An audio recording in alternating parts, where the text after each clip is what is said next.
Hi, boys and girls. It's been a couple of days, but I'm back. And today I'm going to go back to literacy, which is kind of what I love to do. Even though I love math, I love literacy as well. So we're going to do a literacy lesson.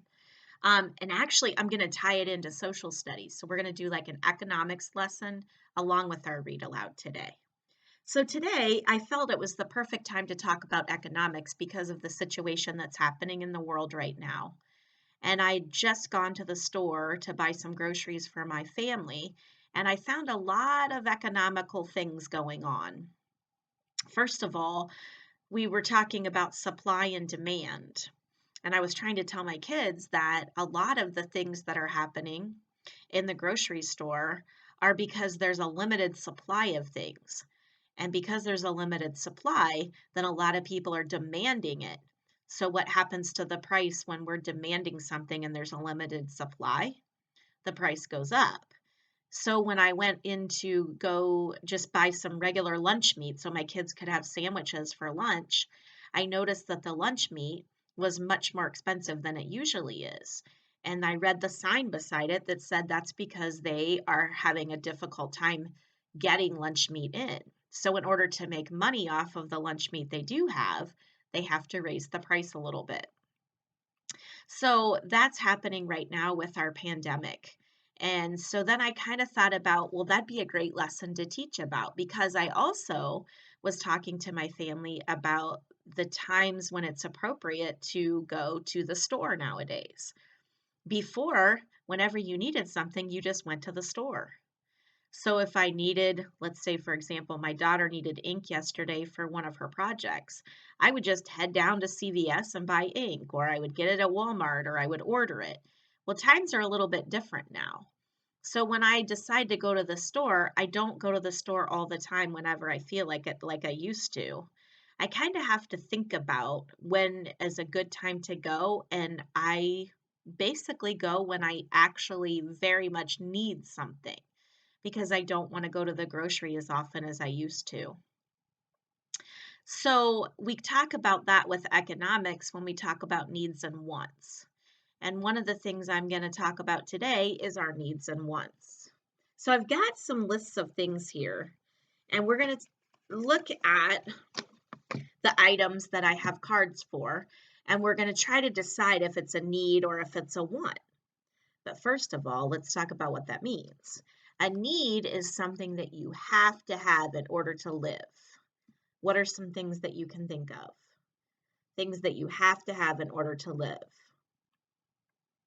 So it would be like food or water, shelter, those types of things.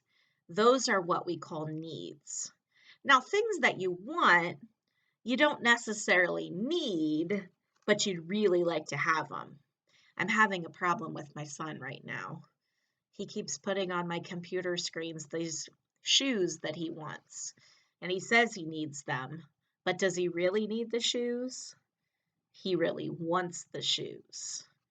They're these brand new big league chew baseball shoes that he thinks he needs. However, his baseball team's not playing right now.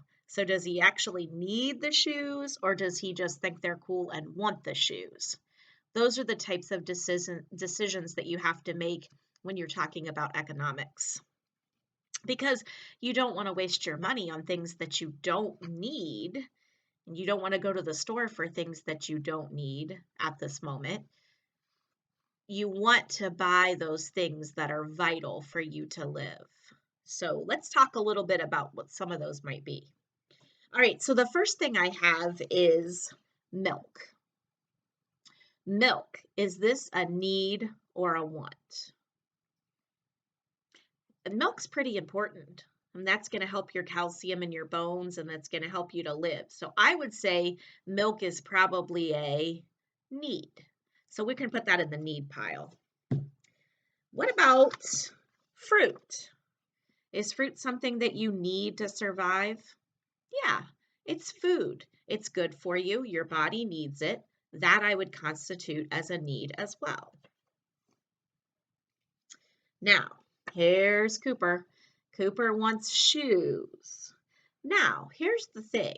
You can think about this from two different perspectives.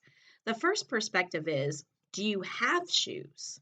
If you already have shoes, then you really don't need them. In this case, Cooper has shoes.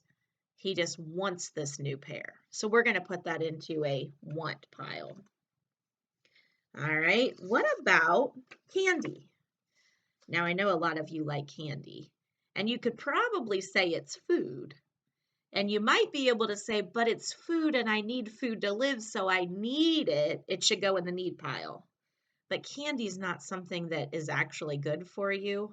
So that's probably something that you might want. So we're going to put it into the want pile. What about a TV? You're at home, you've been doing a lot of TV watching. There's really not a lot to do. There is actually, you could read. But anyway, the TV is something that you've decided you need a bigger one. You're watching it so much, the TV you have right now is way too small. Is that a need or a want? That's really a want. We don't need the TV to live. How about bread?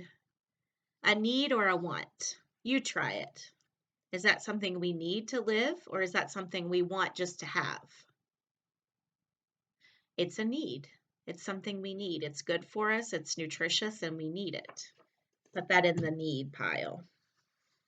What about that brand new t-shirt that you saw your friend wearing, and you want one just like hers? Do you have other t-shirts? If you do, it's probably not a need. It's more of a want. I want that t-shirt. All right, how about, this is very important nowadays. This is something I want to talk to you about with supply and demand. Toilet paper. Before, I never thought it was that big of a deal to try to find toilet paper. Today, I went to the store because I actually need toilet paper for our house, and I only found a couple rolls, so I had to go to a different store. That's something we need, but right now it's hard to find, so that's going to go in the need pile. Last, earrings. Do we really need earrings? Now, my daughter will tell you that she needs earrings. In fact, she wants more holes in her ears so she can put more earrings in her ears. But is that something we really need? No, that's more of a want. So now we have our list of needs and wants, and that's part of our economics. Economics is when we really have that money that we've got to be able to budget, and we've got to spend it on things that we need rather than things that we want. Now, if we have money left over and we've gotten everything we need, sometimes we can take a little of that money and spend it on something that we want. But we have to remember to be smart with our money. So that's part of economics. So that's your lesson for needs and wants right now. And I'm going to tell you a story tonight that's called Earrings. And earrings kind of goes along with my lesson because this little girl, she thinks she needs earrings, but really she just wants earrings. So let's talk about this. This is by Judith Frost. Earrings. I want them. I need them. I love them. I've got to have them. Right now she's acting like it's a really big need. She's saying she needs them. Does she really need them, though? My mom and my dad won't let me have them. Earrings, beautiful earrings for pierced ears. Teachers and lady dentists have them. Mothers and even grandmothers have them. Why won't my mom and my dad let me have pierced ears? Is it something she needs or something she wants? They say that I'm too young. I'm not too young. I'm actually very mature for my age. I clear the plates after dinner. I take a shower without being told. Lots of good reasons.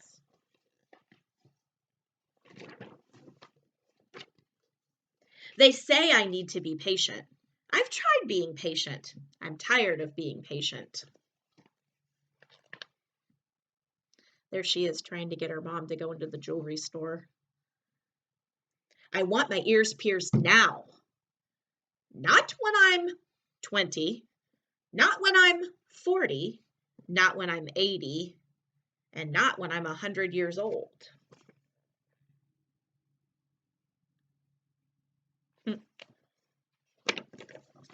I'd say this character, this girl in the story, is a bit overdramatic. I want them. I need them. I love them. Beautiful earrings, glorious earrings. My mom and my dad say, wait for a couple of years. There's the calendar.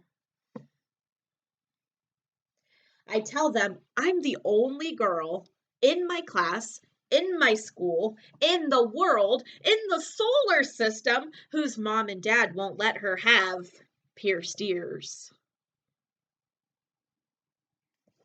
Exaggerating a touch, I think. At your age, they say, pierced ears are premature. I hate premature. At your age, they say, pierced ears are inappropriate. I really hate inappropriate. At your age, they say, pierced ears look a little tacky. I can't believe I've got such old-fashioned parents.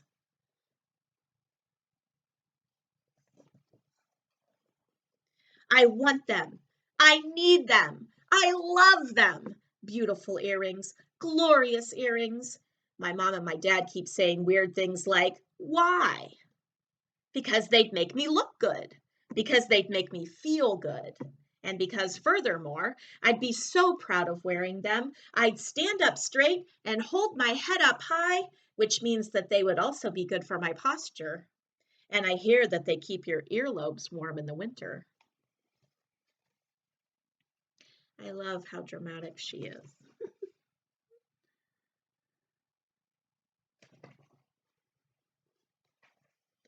My mom and my dad ask, what do you want for your birthday? And I tell them what I want for my birthday. Pierced ears. My mom and my dad ask, what do you want for Christmas? And I tell them, I want pierced ears. Easy as that. My parents went to Tahiti and all they brought me back was this t-shirt. And what do you think I say when they ask me, what should we bring you back from our vacation? And I say, earrings. Beautiful earrings, glorious earrings, beautiful, glorious earrings for pierced ears. Instead of earrings, you know what they say? We could get you a locket. I don't want a locket. Instead of earrings, they say, we could get you a charm bracelet. I really don't want a charm bracelet. As a substitute for earrings, they say, we brought you back this. Don't they understand? There isn't any substitute for earrings.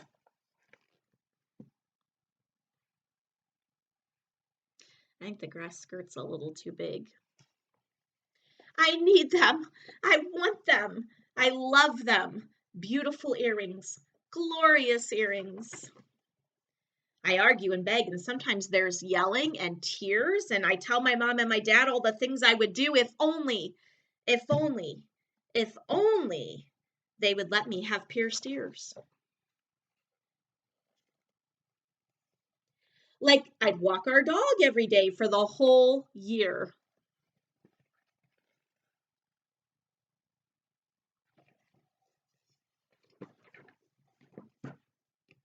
Like I would clean my room every day for one whole year. Like I would read a book once a week for one whole year.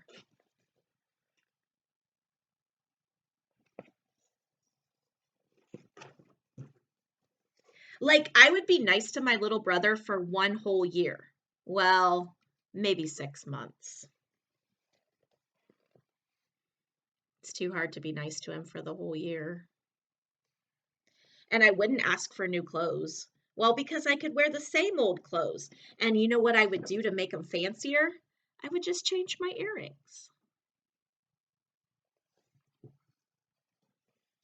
I need them. I want them. I love them. I keep telling my mom and my dad I've got to have them. My mom and my dad say they're tired of hearing all of this stuff. This is kind of what I tell my kids. I tell them quit begging, quit harping. But I promise, oh, I promise, I promise, I cross my heart promise that they'll never hear it again the minute they decide that I'm old enough